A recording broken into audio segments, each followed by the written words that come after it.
Berkarar watanymyza ykdysady özgörtmeleri üstünlikli durmuşy ornaşdyrmakda ülkemizin günnäger sebitiniň hususiýetçileri hem özleriniň sallamly goşuntlaryny goşýarlar.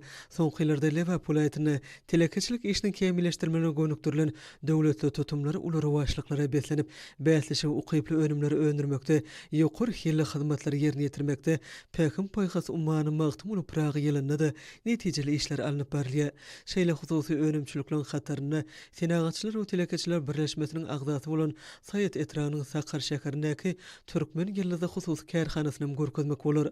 Döwrewap önümçiligiň ýoly goýulmagynda welaýatyň çärjew etrawynyň telekeçilik zowlugyna bölünip berilen 2 hektar ýerde hereket edýän Türkmen Ýyldyzy hususy kärhanasyna degişli bolan elektrotehnika zawodynyň möhüm ornuny bellemek bolar.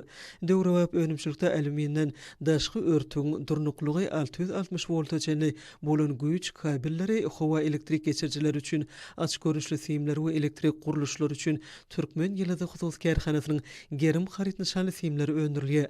Häzirki wagtda önümçilikde elektrotechniki maksatly elektrik simleň 23 görnüşi taýýarlanylýar. Önümçiligi Hytaý Halk Respublikasynyň hem Ýewropa döwletleriniň kemili enjamlary ornaşdyrylandyr. Kärhananyň ortaça önümçilik kuwaty ýylda 700 tonna çenli çegmali işlemekligini ýetlenendir. Geljekde elektrotehnika kärhanada daşy örtülen mis simlerini öndürmek gözüňde tutulýar. Kärhananyň elektr energetika deshalary we ulgamlary gurmak, gurnamak, sazlamak we ýokary voltly synagdan geçirmek hem bejerigi işlerini alyp barmak ýaly mümkinçilikleri bar.